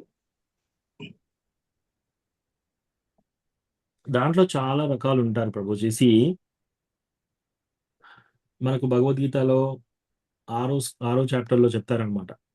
కొద్ది రోజులు డివోటీ భక్తి చేసి లేదా జ్ఞాన మిశ్ర భక్తి చేసి మరణించిన వాళ్ళు రాజుల కుటుంబంలో బ్రాహ్మణుల కుటుంబంలో పుడతారు. కొన్ని సంవత్సరాలు స్వర్గలోకంలో పుట్టి ఎంజాయ్ చేసిన తర్వాత, ఏది కొద్దిపాటి భక్తి చేసిన వాళ్ళు, దీర్ఘకాల భక్తి చాలా సంవత్సరాలు భక్తి చేసిన వాళ్ళు యోగుల కుటుంబంలో జన్మిస్తారు.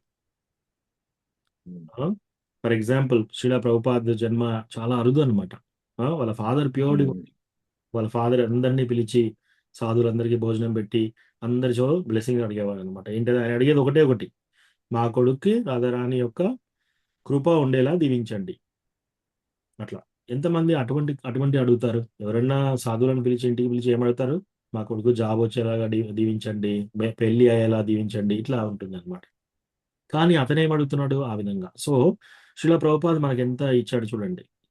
సో అట్లా సో పూర్వజన్మను బట్టి కూడా మనం ఇంతకు ముందు జన్మలలో మనం ఎంత భక్తి చేసాం దాన్ని బట్టి కూడా ఇప్పుడు దాన్ని ముందుకు వెళ్తుంటుంది అనమాట. ఇంకోటి, భక్తిలో బ్రేక్స్ వస్తాయి ఎప్పుడు వైష్ణవ అపరాధ్ చేసినప్పుడు. అది చాలా డేంజర్. సో మనం భక్తిలత బీచ్ మనం ఏం చేస్తున్నాము, ఏదో ఇంటెనకాల ఒక చిన్న గార్డెన్లో ఒక చిన్న మొలక పెట్టేసి ఆ చిన్న తీగ ఇలా వస్తుంది అనమాట, భక్తిలత బీజ. ఆ భక్తిలత ఇట్లా చిన్నగా పెరుగుతూ ఉంటుంది. అప్పుడు మనం వైష్ణవాపరాధ చేస్తే ఏంటంటే ఎగ్జాంపుల్, ఒక బలమైన మదమెక్కిన కోపంగా ఉన్న ఏనుగుని మన ఇంటిని కాట్లోకి పంపించినట్టు. అప్పుడు ఏం చేస్తుంది, అంతటా తొక్కేస్తుంది. అంటే మన భక్తిలత బీజ్ని కూడా తొక్కేస్తుంది. ఆ విధంగా నాశనం అయిపోతుంది భక్తి ఎప్పుడు వైష్ణవ అపరాధ చేస్తుంది. లేదా వైష్ణవ అపరాధ విన్నప్పుడు కూడా. వైష్ణవ నింద చేసినా ఓకే, ఎవరైనా వైష్ణవ నింద చేస్తే అది మనం విన్నా కూడా మన భక్తి పోతుంది. ఓ మీరు విన్నారా అని వచ్చేస్తా ఫస్ట్ టైం వచ్చేసి, మీరు విన్నారా ఈ పలాంటి ఓడి ఇలా చేస్తున్నాడు, ఈ పలాంటి మాతాజీ ఇలా చేస్తుంది, వీళ్ళు ఇలా చేస్తున్నారు, కథ మనకు కూడా అది పోతుంది. అప్పుడు అలాంటి ఎవరైనా అంటే కృష్ణ కృష్ణ అని చెవులు మూసుకోవాలి. అక్కడి నుంచి మనం రన్ పరిగెత్తి వెళ్ళాలన్నమాట. నాకు వేరే టైం ఫర్ ఎగ్జాంపుల్ గా మన కళ్ళము కూడా జరిగింది. మన దానికి సొల్యూషన్ కి ఎవరితో ఒకరితో డిస్కషన్ చేయాలి కదా, దానికి సొల్యూషన్ మార్గానికి. వైష్ణవాపరాధంలో మా ఇంట్లోనే ఉన్నది అనుకోండి ఫర్ ఎగ్జాంపుల్. మన కళ్ళ ముందు జరిగిన ప్రాబ్లము దానికి మనం సాల్వ్ చేసేది, దానికి కూడా మనం ఏం చేయాలంటే ప్రభు, టెంపుల్లో అథారిటీస్, టెంపుల్ ప్రెసిడెంట్ కానీ లేదా టెంపుల్లో ఎవరైతే ఇటువంటి ప్రాబ్లమ్స్ సాల్వ్ చేస్తారో వాళ్ళకి ఒక్కసారి చెప్పాలి. ఏ విధంగా? సీక్రెట్గా వెళ్ళాలి, ప్రభుజీ మాతాజీ నేను ఈ విషయాన్ని చూశాను, ఈ విషయాన్ని ఇలా జరిగింది, వాళ్ళు ఈ విషయం నాకు తెలిసింది, ఇది మీకు తెలియజేస్తున్నాను, దాన్ని కరెక్ట్ చేయండి, అంతే. ఆ చెప్పేసిన తర్వాత ఇంకా మనం మన నోటికి సైలెంట్ చేసేస్తాం. No comments. ఇంకా వాళ్ళు సాల్వ్ చేశారా ఆ ప్రాబ్లం, వాళ్ళు సాల్వ్ చేయలేదా, వీళ్ళు కరెక్ట్ అయ్యారా, వీళ్ళు కరెక్ట్ కాలేదా, మళ్ళీ ఇంకోటి దగ్గరికి వెళ్ళేసి మీరు నెల రోజుల నుంచి ప్రాబ్లం చెప్పాము ఇంకా సాల్వ్ కాలేదా, అలాగే ఉంది, ఇవన్నీ మనకు అవసరం లేదు. ఓన్లీ థింగ్ ఏంటంటే ఒకసారి వెళ్ళాలి, టెంపుల్ అథారిటీస్కి చెప్పాలి, వదిలేయాలి. ఇంకొకరు ఎవరు వినొచ్చు, ఎవరైనా డివోటీ, సీనియర్ డివోటీ ఈ పరిష్కారం ఏ విధంగా చేయాలి, అప్పుడు వాళ్ళకి వినాలి, విని పరిష్కారం చేయాలి. సో ఈ హోలీనెస్ రాఘనాథ్ స్వామి మహారాజ్ని ఒక ప్రశ్న అడిగారు. ఓకే, భార్యాభర్తలు వాళ్ళు క్లాస్లో ఒక ప్రశ్న ఏం అడిగారంటే, మాతాజీ ఈ ప్రశ్న అడిగింది, గురు మహారాజ్ నన్ను ఫంక్షన్ తీసుకెళ్ళేసి నన్ను మర్చిపోయి వెళ్ళిపోయారు మా భర్త, పిల్లల్ని కూడా పట్టించుకోలేదు, పిల్లల్ని కూడా గుర్తుపెట్టుకోకుండా వెళ్ళిపోయాడు అని చెప్పేసి. సో మహారాజు అందరూ నవ్వారు. ఆ తర్వాత మహారాజు అతడు ఇంతకుముందు బ్రహ్మచారి ఆశ్రమంలో ఉండేది, ఆ తర్వాత వివాహం చేసుకున్నాడు అనమాట. సో మహారాజు నవ్వుతూ, ఓకే ఈ ప్రాబ్లంకి నేను కూడా కొంచెం నాలో పాత్ర కూడా ఉంది, బ్రహ్మచారి ఆశ్రమం నుంచి వచ్చారు కదా, అట్లా చెప్పిన తర్వాత 55 సంవత్సరాల నుంచి నేను ఈ డివోషన్ సర్వీస్ చేస్తున్నట్లో ఒకటి విషయం నేను తెలుసుకున్నాను. ఏంటది? భార్యాభర్తలు ఎవరన్నా గొడవ పెట్టుకుంటూ ఉంటే ఫస్ట్ ఆఫ్ ఆల్ ఆ గొడవలో మనం తలదూర్చొద్దు. రెండోది సైడ్ తీసుకోకూడదు. కొందరు కొందరు మాతాజీ సైడ్ తీసుకుంటారు, కొందరు ప్రభుజీ సైడ్ తీసుకుంటారు. మాతాజీ ఇటువంటి పని చేసిందా, మీరు ఎంత కష్టపడుతున్నారు అని ప్రభుజీ సైడ్ కొందరు తీసుకుంటారు. కొందరు అయ్యయ్యో మిమ్మల్ని ఇంత చిత్రహింసలు పెడుతున్నారా, ప్రభుజీ ఇలా చేస్తున్నాడా, ఇది ఎంత దారుణం, మీరు అలా తట్టుకుంటున్నారు అని మాతాజీ సైడ్ తీసుకుంటారు. సో ఈ రెండిట్లలో సైడ్స్ తీసుకోకూడదు. ఎప్పుడైనా ఏ ఇద్దరు వైష్ణవాస్ ఎక్కడైనా గొడవ పెట్టుకుంటూ ఉంటే సైడ్స్ తీసుకోకూడదు, ఒకరి సైడ్ తీసుకోకూడదు. అదొకటి. ఇంకోటి ఎస్పెషల్లీ భార్యాభర్త డివోటీస్లో ఏదైనా ఇట్లాంటి ప్రాబ్లమ్స్ అయినప్పుడు మనం ఇన్వాల్వ్ కాకపోవడం మంచిది. ఇన్వాల్వ్ అయ్యారంటే ఏమవుతుంది, వీళ్ళు గొడవ పెట్టుకుంటారు, రేపు మంచిగా ఉంటారు, మళ్ళీ కొన్ని రోజులైనాక సంవత్సరం 2 సంవత్సరాల తర్వాత ఇంకా బాగుంటారు, వీళ్ళు మాత్రం దూరంగానే ఉంటారు. సో మన భక్తిని జాగ్రత్తగా కాపాడుకోవాలి అంటే ఎస్పెషల్లీ ఇలాంటి వాటిలో తలదూర్చకుండా మనం భక్తియుత సేవ చక్కగా చేసుకోవాలి. ఎవరైనా చాంటింగ్ చేస్తున్నారంటే ఎన్ని జన్మల నుంచో వాళ్ళకి ఆ సుకృతి ఉండి 16 రౌండ్లు చాంటింగ్ వచ్చారు. ఎస్, వాళ్ళకి కొన్ని ప్రాబ్లమ్స్ ఉంటాయి. ఆ ప్రాబ్లమ్స్ వాళ్ళు సాల్వ్ చేసుకొనియండి, టెంపుల్ అథారిటీ సాల్వ్ చేయరండి. అందరూ మనం వెళ్ళి అందులో చేయి పెట్టి ట్రై చేస్తే మన చేయి కాలిపోతుంది. సో మన భక్తి ప్రాబ్లం అవుతుంది. సో అది. సో వైష్ణవ అపరాధాలు ఒకటి జాగ్రత్తగా చూసుకోవాలి ప్రభు. రెండోది డివోటీస్ లో ఫాల్ట్ చూడడం కానీ, నింద చేయడం కానీ, అదొకటి. నిందాది శూన్యం. నింద ఎక్కడ చేయకూడదు. ఏ డివోటీ అయినా సరే, వాళ్ళు మంచి చేసినా వాళ్ళు మంచి చేయకపోయినా సరే అది మనకు అనవసరం. చాంటింగ్ చేస్తున్నారు, అది చాలు. ఏదైనా ప్రాబ్లం నిజంగా అవుతుంది, ఎఫెక్ట్ అవుతుంది అందరికి కూడా, అప్పుడు మీరు ఏం చేయాలి, టెంపుల్ అథారిటీస్కి లేదా ప్రాబ్లం కన్సర్న్ డిపార్ట్మెంట్కి మీరు ఒకసారి చెప్పాలి, కంప్లైంట్ అక్కడ క్లోజ్ చేయాలి. ఇంకా వాళ్ళతో పాటు చూసుకుంటారు. వాళ్ళు సాల్వ్ చేశారా చేయలేదా అది కూడా మనకు అవసరం లేదు. సో ఇవేంటంటే మన భక్తి కాపాడుకోవడం అనమాట. ఇలా చేయకపోతే మనం ఇట్లాంటి వాటిల్లో ఇన్వాల్వ్ అవుతే ఏమవుతుందంటే మన భక్తి అంతా మనం అందరు డివోటీస్ వచ్చినప్పుడు వాళ్ళ పాదాల పట్ల పడేసి మనం భక్తి బ్లెస్సింగ్స్ అన్ని తీసుకుంటున్నాం, అన్ని కుండలో పెడుతున్నాం. ఎప్పుడైతే ఇటువంటి అపరాధం చేసామో కుండ పగల కొడుతున్నాం మనం. సో మనం తయారు చేసుకుంటా పోతుంది. సో అట్లా అనమాట. సో ఫస్ట్ థింగ్, ఎస్, మన భక్తి క్రమక్రమంగా చేస్తూ ఉంటే ప్రకృతి త్రిగుణాలతో ప్రాబ్లమ్స్ ఇవి తేలిపోతాయి. మనం చూడాలి, లాంగ్ టర్మ్ చూడాలి. 5 సంవత్సరాల కింద భక్తియుత సేవలకు రాకముందు ఇప్పుడు ఎలా ఉంది పరిస్థితి, ప్లస్ వైష్ణవ అపరాధాలకు ఎంటర్ కాకూడదు, వినకూడదు, చేయకూడదు. సో ఇవి చేస్తే ప్రభు క్రమక్రమంగా మనకు ఈ ప్రాబ్లం ఇంప్రూవ్మెంట్ ఉంటుంది. ఎస్, థ్యాంక్ యూ ప్రభు. ఓకే ప్రభు, thank you so much. Hare Krishna. Hare Krishna. ఇవన్నీ అందరికీ ఉండే ప్రాబ్లమ్సే. ఎస్ ప్రభు. ఓకే, థ్యాంక్ యూ ప్రభు. కృష్ణ ప్రభుజీ, వినకూడదంటే మరి వాళ్ళు చెప్పినప్పుడు వినాల్సి వస్తుంది కదా ప్రభుజీ.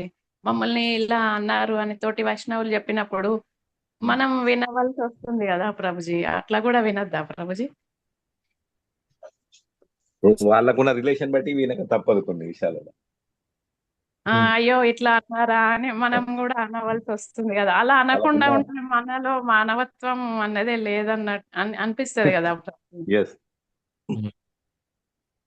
సో అక్కడ చూడండి, అక్కడ కూడా స్వామి భావం వస్తుంది. ఇప్పుడు వేరే డివోటీస్ వచ్చేసి కాన్ఫిడెన్షియల్ గా నాకు ఈ ప్రాబ్లం అయింది, దీనికి సొల్యూషన్ ఏంటి అని మనం అడుగుతున్నప్పుడు మనం సలహా చెప్పొచ్చు. కానీ అంతవరకే, వాళ్ళ ప్రాబ్లం వినొచ్చు, సలహా కూడా చెప్పొచ్చు. కానీ మీరు ఒక్కరితో డీల్ చేస్తున్నారు, ఇక్కడ ఒక్కరితోనే మాట్లాడుతున్నారు. ఆ ప్రాబ్లము అందరితో అయినప్పుడు అందరితో కూర్చొని మీరు మాట్లాడట్లేదు కదా, అందరి సైడ్స్ వినట్లేదు కదా. సో మనకి పూర్తిగా తెలియదు. కాబట్టి వాళ్ళు ఎవరి గురించి చెప్తున్నారో వాళ్ళ గురించి కూడా మనము నెగిటివ్ ఇంప్రెషన్ తీసుకోకూడదు. న్యూట్రల్గా ఉండాలి. వాళ్ళు చెప్పిన దానికి ఓకే, మీరు ఇలా బాధపడుతున్నారా, మీకు తెలివిగా ఎవరైనా డివోటీస్ ఉంటే ఎస్ మీరు ఈ విధంగా చేయండి, మీకు హెల్ప్ అవుతుంది, సింపుల్గా ఆన్సర్ చేయాలి, అంతే. మనం అక్కడి నుంచి వెళ్ళిపోవాలి. అంతేకాని ఇంకా ఇప్పుడు సపోజ్ ఒకరు వచ్చేసి ఇంకో డివోటీ గురించి కానీ ఇంకో నాన్ డివోటీ గురించి కానీ చెప్పారనుకోండి, మనం వాళ్ళ గురించి ఇమేజ్ ఫామ్ చేసుకోకూడదు మనసులో. ప్రభుజీ. నిజంగా ప్రాబ్లం ఉన్నా కూడా మనం ఏం చేయాలి, వాళ్ళ గురించి ప్రేయర్ చేయాలి. ప్లస్ మనం కూడా కౌన్సిలర్ ఆ పదవి మనకి ఇచ్చారా అవి కూడా చూసుకోవాలి. కాకపోతే ఫ్రెండ్లీగా డివోటీస్ కొందరు ఫ్రెండ్లీగా ఉన్న డివోటీస్ కూడా కొందసారి వచ్చేసి వాళ్ళ హార్ట్ ఓపెన్ చేసి మనకు చెప్తారు. అప్పుడు కూడా మనం దాన్ని సీక్రెట్ గా ఉంచాలి. ఇంకొకరికి, మూడో వ్యక్తికి ఇటువంటి కాన్వర్జేషన్ చెప్పకూడదు. ఎందుకు? వాళ్ళు మన పైన ట్రస్ట్ ఉంది, మన పైన నమ్మకం ఉంది. ఈ డివోటీకి నేను చెప్తే ఇది సీక్రెట్ గా పెడతారు, నాకేమన్నా సలహా ఇస్తారు, అట్లా చేయొచ్చు, నో ప్రాబ్లం. అట్లా చేసినప్పుడు కూడా ఓన్లీ మీ యొక్క డివోషన్, మీ యొక్క దాన్ని బట్టి మీరు వాళ్ళకి చిట్కాలు ఏమైనా చెప్తే చెప్పాలి. మీరు ఏ విధంగా హ్యాండిల్ చేయాలి సిచ్యువేషన్ చెప్పాలి. ఇంకా అక్కడితో క్లోజ్ చేయాలన్నమాట. ఇంకా మళ్ళీ దాన్ని ఒక చర్చ చేసి ఇంకో డివోటీతో మాట్లాడి ఈ ప్రాబ్లం ఇంకొకరికి చెప్పి అలా చేస్తున్నాం అనుకోండి, అప్పుడు మనం వైష్ణవ అపరాధాల్లో ఎంటర్ అవుతున్నాం. అండ్ ఇంకోటి, ఎవరైనా పదే పదే వచ్చేసి ఊకే ఎవరైనా కూడా వైష్ణవుల గురించి దూషణ చేస్తూనే ఉన్నారనుకోండి, అప్పుడు మనం వినకూడదు. వాళ్ళు ఎప్పుడు అదే చెప్తున్నారు. వినకూడదు అంటే ప్రభుజీ వాళ్ళు చెప్పారు మమ్మల్ని ఇట్లా జరిగింది అని, వాళ్ళు కళ్ళనీళ్ళు పెట్టుకున్నామని వాళ్ళు చెప్పారు ప్రభుజీ, బాధపడ్డ వాళ్ళు. అప్పుడు వినవలసి వచ్చింది ప్రభుజీ వాళ్ళు చెప్తున్నప్పుడు. అప్పుడు అట్లా ఓకే మాతాజీ, కానీ అట్లా కూడా మీరు చూడండి, ఎప్పుడు 24 hours 5 సంవత్సరాల నుంచి 10 సంవత్సరాల నుంచి డివోటీ అలాగే వచ్చేసి బాధలు చెప్తూ ఏడుస్తూ ఉన్నారనుకోండి, మనము సొల్యూషన్ చెప్పాలి, కానీ సంవత్సరాల కొద్దీ ఎంటర్టైన్ చేయకూడదు. పాజిటివ్ గా అంటే ఉండాలి. దీనికి పరిష్కారం ఏమన్నా మనం చేయవచ్చునా Prabhuji? Case by case basis Mataji. పరిష్కారం చేయవచ్చా అంటే ఎస్, అది పరిష్కరించే విధంగా ఉంటే చేయొచ్చు. మనం శాస్త్రయుతంగా సలహా చెప్పగలుగుతామా? చెప్పొచ్చు. అటువంటి ప్రాబ్లమ్స్ నుంచి ఎలా బయటపడాలి, చిట్కాలు ఏమైనా ఉంటే చెప్పొచ్చు. ఓకే, ప్రాబ్లమ్స్ ఉన్నాయి. చెప్పాను ప్రభుజీ, మీరు మాకు ఇదివరకు చెప్పినప్పుడు ఎలా చెప్పారో అదే చెప్పాను ప్రభుజీ. నేను కూడా ఇలా సఫర్ అయ్యాను, నాకు ప్రభు ఇలా చెప్పారు. అప్పుడు ఇలా చేయండి మాతాజీ, మీరు వాళ్ళ గురించి ప్రే చేయండి, వాళ్ళు మంచిగా ఉండాలని ప్రే చేయండి, వీలైతే వాళ్ళ గురించి ఒక మాల జపం చేయండి అని చెప్పాం ప్రభుజీ. మీరు బాధపడకండి మాతాజీ అని చెప్పాము మేము. ఎస్, ఆ విధంగా చెప్పి వాళ్ళని ఎంకరేజ్ చేసి వాళ్ళు ఏమైనా బాగుంటే మనం వినడం ఓకే, కానీ ఇంకా అప్పటి వరకు ఓకే మాతాజీ. కానీ విన్న తర్వాత వాళ్ళు ఎవరి గురించి అయితే చెప్తున్నారో వాళ్ళ మీద నెగిటివ్ ఇంప్రెషన్ ఫామ్ చేసుకోకూడదు మనం. రెండోది, వీళ్ళు చెప్పిన కాన్వర్సేషన్ మనం మూడో వ్యక్తికి డిస్కస్ చేయకూడదు వ్యక్తులతో. అంతటితో ఆపేయాలి, అది అంతేనా? ఎస్. ఓకే ప్రభుజీ, హరే కృష్ణ. అదే మాతాజీ, ఎస్పెషల్లీ బాధలో ఎవరన్నా ఉండి మనకు చెప్తూ ఉంటే నాకు నేను ఇందులో నుంచి నేను ఎలా బయటపడాలి అని చెప్పే ఉద్దేశం ఒక రకంగా ఉంటుంది, ఇంకొకటి ఇంకో రకంగా ఉంటుంది. ఎలా అంటే, విన్నారా మాతాజీ మీరు, ఈ డివోటీ ఇలా ప్రవర్తిస్తున్నాడు, ఆ డివోటీ చూస్తే అలా చేస్తున్నాడు, అసలు ఈ టెంపుల్లో పరిస్థితి ఏం జరుగుతుంది, ఇవన్నీ ఏంటంటే వైష్ణవ నిందాలు. ఇది మాత్రం వినకూడదు. అట్లా వైష్ణవ నింద విన్నప్పుడు వాళ్ళు బాధలో వచ్చి మనకు చెప్పుకోవట్లేదు, వాళ్ళు ఏంటంటే దీన్ని ఏమంటారు, వాచో వేగం, నాలుక ఆగట్లేదు, ఏదో ఒక చాడీలు చెప్పాలి, ఏదో ఒక ప్రాబ్లం చెప్పాలి, కాబట్టి అలా డిస్కస్ చేస్తున్నారు. అలాంటి వాళ్ళతో మనం ఇమీడియట్లీ చెవులు మూసేసుకొని వెళ్ళాలన్నమాట. ఓకే ప్రభుజీ, చెప్పే విధానాన్ని బట్టి కూడా ఉంటుంది అని అర్థం. ఎస్. ఎవరైనా నిజంగా వాళ్ళ బాధలో ఉన్నారు, ఏడుస్తున్నారు, ఈ ప్రాబ్లం ఇలా ఎలా ఉంది, నాకు నిజంగా ఉంది సమస్య, వాళ్ళకి ఓకే ఈ సమస్యలో మాతాజీ మీరు ఇలా చేయాలి, నేను ప్రే చేస్తాను మీకు, మీరు ఇట్లాంటి చేయండి, చిట్కాలు అట్లా చెప్పొచ్చు. ఈ సిచ్యువేషన్ లో ఈ విధంగా చేసుకోండి మీరు భక్తి, ఆర్ ఈ విధంగా మెదులుకోండి. కొన్నిసార్లు లేదు మీరు బాగా ఎక్కువ తీవ్రంగా ఆలోచిస్తున్నారు, ఈ ప్రాబ్లం అంత సీరియస్ గా లేదు, మీరే ఎక్కువ బాధపడుతున్నారు, దీన్ని చాలా ఈజీగా తీసుకోవాలి, అట్లా కూడా చెప్పొచ్చు. ఇవన్నీ ఓకే మాతాజీ. ఏడుపు బాధ లేకుండా కూడా వచ్చేసి ఏంటంటే జస్ట్ వచ్చేసి ఈ డివోటీ ప్రాబ్లమ్స్ ఇలా ఉన్నాయి, ఆ డివోటీ ప్రాబ్లమ్స్ ఇలా ఉన్నాయి, వీళ్ళిద్దరు ఇలా గొడవ పెట్టుకుంటున్నారు, వాళ్ళిద్దరు అలా గొడవ పెట్టుకుంటున్నారు, ఇటువంటిది డిస్కస్ చేస్తున్నారు అనుకోండి, అది వినకూడదు మనం. అలాగే వదిలేయండి మాతాజీ, మీరు మంచిగా భక్తి చేసుకోండి, అది పట్టించుకోవద్దు. అంటే సమస్యను బట్టి కొన్ని మనం వదిలేయమని కూడా చెప్పలేము, ఆ సమస్యను బట్టి. Thank you. దాన్నే తలుచుకుంటూ జపం చేయలేకపోయాను అని చెప్పారు. అట్లా ఆ విధంగా అట్లా అయితే మీరు జపం చేయలేకపోయామని ఎవరైనా చెప్తుంటే ఏ ఏ ప్రాబ్లమ్స్ తో నుంచి జపం చేయలేకపోతున్నారో వాళ్ళ గురించి ప్రేయర్ చేయాలి. వాళ్ళు బాగుండాలని మంచి ప్రేయర్ చేయాలన్నమాట. అప్పుడు చేస్తే జపం సాఫీగా అవుతుంది. మీరు అలా నాకు చెప్పినప్పుడు నేను చాలా సార్లు బయటపడ్డాను ప్రభుజీ. అదే నేను చెప్పాను. మాకు అచ్యుత ప్రభు ఇలా చెప్తున్నారు, మీరు కూడా అలాగే చేయండి మాతాజీ అని చెప్పాను ప్రభు. అది గురు మహారాజ్ నుంచి లేకపోతే వినకూడదు అంటే అది మళ్ళీ ఇది వేరే డౌట్ లాగా వచ్చి అడిగాను ప్రభుజీ. Thank you Mataji. రాధా ప్రభుజీ. హరే కృష్ణ ప్రభు, ధన్యవాదాలు ప్రభు. ధన్యవాదాలు మాతాజీ. ప్రశ్న ఏమైనా ఉందా మాతాజీ? ఏం లేదు ప్రభు, మీతో మాట్లాడలే, దండవత్ ప్రణామాలు చెప్పలేదని చెప్పి మాట్లాడాను. హరే కృష్ణ. హరే కృష్ణ ప్రభుజీ, ప్రణామాలు ప్రభుజీ. ప్రభు. అశోక్ ప్రభు. ప్రభుజీ, మా ఇంట్లో ఒక డివైడ్ ఉంటాడు, ఆయన 16 మాలలు చేస్తాడు ప్రభుజీ. చేసి చూస్తే అప్పుడప్పుడు మమ్మల్ని తిడతాడు ప్రభుజీ. మళ్ళీ వాళ్ళని మేము రిటర్న్ అని అందాం అంటే మనం అనకూడదని మేము ఆగిపోతాం ప్రభుజీ. అట్లా ప్రభుజీ అది ఆయన 16 మాలలు అప్పుడప్పుడు యాదకి వచ్చినప్పుడు చేస్తాడు, లేదంటే ఇక పని చేస్తాడు, అనేది వేరు. ఇక నేను ఎప్పుడన్నా ఇక గొడవ పెట్టుకుంటాడు, ఆయనకైనా గొడవ పెట్టుకొని నన్ను తిట్టేస్తాడు ఫోన్ చేసి. నేను మళ్ళీ రిటర్న్ అందాం అంటే నేను అనలేకపోతా మళ్ళీ ఆయనని. అట్లా మరి ఆయన ఏమనాలి ప్రభుజీ? అట్లా ఒకటి ప్రభుజీ, as long as మనకి ఇంకా తట్టుకోలేని శక్తి లాగా ఉందనుకోండి, యాక్షన్ తీసుకోవాలి. సో 16 రౌండ్లు చేస్తున్నారు అప్పుడప్పుడు అంటున్నారు. సో అది మీకు ఈజీగా తట్టుకునేవి అయితే తట్టుకోండి. ఇంకా తట్టుకోలేని పరిస్థితి ఉన్నప్పుడు మీరు కూడా ప్రభుజీ, మీరు ఫోన్లో అంటున్నారు కదా, మీరు ఫోన్లో అంటున్నారు కాబట్టి మీరు ఆ ఫోన్ చేసినప్పుడు ఫోన్ కట్ చేసుకోవచ్చు, మీరు ఫోన్ బ్లాక్ చేసుకోవచ్చు. అదే కొన్నిసార్లు లేపిన టైంలో ఇక అరిచేస్తాడు, ఇక ఫోన్ చేసి. ఇక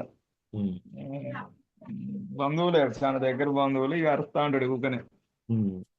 ఇక నేనేమనలేకపోతా, ఇక మనం అనుడు ఎందుకు, ఆయనకు సుత ఆయన భక్తిలో నన్ను తీసుకొచ్చిన ఆయన నన్ను తిడతా ఉండదు ఎందుకు అని నేనే ఆలోచించుకుంటా ఇక. సో అలా నింద చేస్తుంటే అది వాళ్ళకి మంచిది కాదు, వాళ్ళ భక్తికి మంచిది కాదు అనేసి ప్రభుజీ. మనం పెరిగిన వాతావరణము, మన యొక్క దాన్ని ఏమంటారు, చనువు, కొందరితో చనువు ఎక్కువ ఉంటుంది, రైట్? సపోజ్ అన్నదమ్ములు ఉన్నారనుకోండి, చనువు ఎక్కువ ఉంటుంది. సో దాంట్లో ఒక్కొక్కసారి పెద్దవాళ్ళు చిన్నవాళ్ళని 4 తిట్టైనా సరే, ఇట్లా అది నార్మల్ గా ఆ వ్యవహారం అలా ఉంటుంది, వాళ్ళ ఉద్దేశం అది కాకపోవచ్చు. సో దాన్ని మనము అందుకే తట్టుకునే విధంగా ఉందా అది లేదా అనేది అడిగాను నేను. సో అది తట్టుకునే విధంగా ఉంటే ఓకే, దాన్ని టాలరేట్ చేసుకోండి. అది ఒక లైన్ దాటిపోయి ఇంకా తట్టుకునే స్టేజ్ లేదు, ఫిజికల్ గా వచ్చేసి ఫోన్లోనే కాదు. అప్పుడు నిలదీసి అడగవచ్చు ప్రభుజీ, ఇక మనం రిటర్న్ అడగవచ్చు కదా అతన్ని, మీరు ఎందుకు తిడుతున్నారు ఏం కాదు అని. అప్పుడు మనం గట్టిగా మనసు అడగవచ్చు కదా అతన్ని ఆ టైంలో. ఎస్ ప్రభుజీ, మనం మర్యాద పోకుండా మనం అడగొచ్చు. Yes, no problem. సో వాళ్ళు ఒకటి అన్నారు కదా, నేను 10 అంటాను అని చేసామనుకోండి, అప్పుడు మళ్ళీ మనము అపరాధ జోన్ లోకి వెళ్తున్నాం. ఎస్ ప్రభుజీ. హరే కృష్ణ. దండవత్ ప్రణామం. దండవత్ ప్రణామం.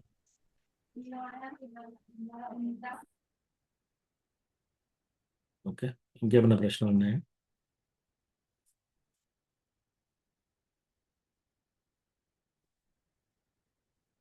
హరే కృష్ణ ప్రభుజీ, ప్రణామాలు ప్రభుజీ.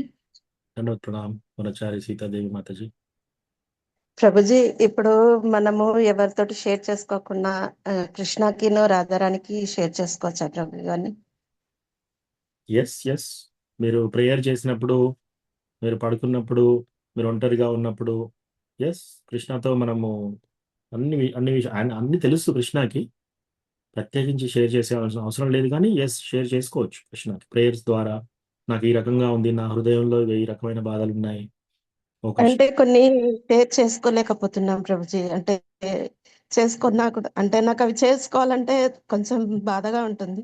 సో దానివల్ల నేను అంటే చెప్తున్నాను, కానీ అది నాకు సొల్యూషన్ అనేది ఎప్పుడు వస్తుందో తెలియదు పూజారి. సో మాతాజీ, మీరు టెంపుల్లో 100 మంది డివోటీస్ ఉంటారు, 100-120 మంది. గుహ్యమాఖ్యాతి పృచ్చతి. మనము కొందరు డివోటీస్తో క్లోజ్గా ఉంటాం కదా, ఎవరైనా క్లోజ్గా ఉన్న డివోటీస్ తోటి మాతాజీస్ వెళ్ళి మాతాజీస్తో, లేదా ప్రభుజీస్ వెళ్ళి ప్రభుజీస్తో, లేదా ఎప్పుడైనా శిక్షా గురువులతో, కౌన్సిలర్స్తో, టెంపుల్ ప్రెసిడెంట్స్తో మనము ఏదైనా ప్రాబ్లం ఉంటే చెప్పుకోవచ్చు. ప్రభుజీ, మాతాజీ నాకు కొంచెం ఒక గంట టైం ఇవ్వండి, మనం షేర్ చేసుకోవాలి. మన హృదయంలో ఉన్న ప్రాబ్లం ఏంటి ఇతరులకు గుహ్యంగా అంటే సీక్రెట్గా వాళ్ళతో షేర్ చేసుకోవచ్చు. అప్పుడు ఇంకో డివోటీ ఏం చేయాలి, కూర్చొని జాగ్రత్తగా వాళ్ళ ప్రాబ్లం వినాలి. వాళ్ళ ప్రాబ్లం వినేసి వాళ్ళ సొల్యూషన్ ఏంటో వాళ్ళకి చెప్పవచ్చు. ఇది మనం చెప్పలేదనుకోండి, ఏమవుతుందంటే అది మన బాడీలో బిల్డప్ అయి ఒకరోజు దాన్ని ఏమంటారు, వాల్కానో ఏమంటారు తెలుగులో? వాల్కానో, అగ్నిపర్వతం ప్రభుజీ, జ్వాల. అగ్నిపర్వతం. ఎస్, అగ్నిపర్వతం అంటే ఏంటంటే ఒక పర్వతం నుంచి ఇట్లా మొత్తం జ్వాల, అగ్ని వచ్చేస్తుంది ఒకటేసారి. వచ్చేసి ఆ తర్వాత మళ్ళీ కొన్ని సంవత్సరాల తర్వాత అవి రాళ్ళలాగా అయిపోతాయి. సో మనము లోపట చాలా బాధపడుతూ అలాగే కంటిన్యూస్గా ఉండకూడదు. టెంపుల్లో 100, 150, 200 మంది ఉన్నారు. ఎవరికో ఒకరికి చెప్పాలి మన ప్రాబ్లం. ఎవరికో ఒకరికి చెప్పుకొని సీక్రెట్గా షేర్ చేసుకొని మనకి సొల్యూషన్ అడగాలన్నమాట. ఎస్పెషల్లీ మాతాజీస్ ఇంకో మాతాజీస్కి వెళ్ళి అడగొచ్చు, ప్రభుజీస్ ఇంకో ప్రభుజీస్కి వెళ్ళి అడగొచ్చు. మాతాజీస్ ప్రత్యేకించి ఓన్లీ వెళ్ళి ఒకటే ప్రభుజీతో ఇద్దరు డిస్కస్ చేయకూడదు. ఇంకొక మాతాజీని వెంట పెట్టుకొని మీరు ఇంకో ప్రభుజీ దగ్గరికి వెళ్ళి అడగవచ్చు. సో అట్లా ఏంటంటే, ఇగో ఇది నాకు ప్రాబ్లం, నా హృదయంలో ఈ బాధ అవుతుంది, నేను ఇటువంటి కష్టాలు పడుతున్నాను, ఇగో ఇటువంటి ఇట్లా జరుగుతుంది. మీరు ఏం చేస్తున్నారంటే ఒకసారి చెప్పడంతో ఏమవుతుందంటే మీ హృదయం కూడా అల్కగా అయిపోతుంది. మీ హృదయంలో ఉంది కూడా తగ్గిపోతుంది అనమాట. ఇంకొకసారి వినే డివోటీస్ కూడా అది విన్న తర్వాత, ఓ మాతాజీ మీరు మామూలుగా కొంచెం ఎక్కువగా ఆలోచిస్తున్నారు, ఎమోషనల్గా ఉన్నారు, ఇది ఇంత ప్రాబ్లం కాదు, ఇది చిట్కా చాలా సింపుల్గా సాల్వ్ చేసుకోవచ్చు మీరు ఈ ప్రాబ్లం అని చెప్పేసి సింప్లిఫై చేస్తారు ఆన్సర్స్. అలా కాకుండా ఎవరైనా కొంచెం సీనియర్ డివోటీస్, శిక్షా గురువుస్ వాళ్ళతో కూడా షేర్ చేసుకోవచ్చు. కానీ 1-on-1 కాకుండా మాతాజీస్ వెళ్ళి ప్రభుజీ దగ్గరికి వెళ్ళి అడిగినప్పుడు ఇంకో మాతాజీని వెంట పెట్టి, లేదా ఇంకో ప్రభుజీని వెంట పెట్టుకొని అట్లా వెళ్ళి మీరు కానీ ఓన్లీ కృష్ణకి చెప్పేసి నేను ఓన్లీ లోపటే ఉంచుకుంటానంటే మనకు ఆ బాధ రోజు రోజుకి పెరుగుతుంది. ఒకటి, మనం ఎవరికి చెప్పలేకపోతున్నాం, ఇంకా లోపల బిల్డ్ అయిపోతుంది. కొన్నిసార్లు మనకు అర్థం కాదు. కాబట్టి ఈ గుహ్యమాఖ్యాతి పిచ్చది, ఇది సర్టిఫైడ్ మెథడ్. సో సీనియర్ డివోటీస్కి వెళ్ళి మనం చెప్పుకోవచ్చు. Okay Prabhuji. Okay, thank you Prabhuji.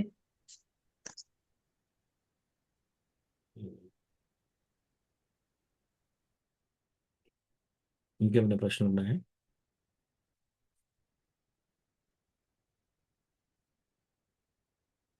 Okay, thank you so much. వాంఛాకల్పతరుభ్యస్య కృపా సింధుభ్యైవ చ పతితానాం పావనేభ్యో వైష్ణవేభ్యో నమో నమః. అనంతకోటి వైష్ణవ వృందికి జై. శ్రీల ప్రభుపాద్ కి జై. హరే కృష్ణ. ప్రభుజీ హరే కృష్ణ ప్రభుజీ, ధన్యవాదాలు ప్రభు. హరే కృష్ణ ప్రభుజీ ప్రణామం. ధన్యవాదాలు.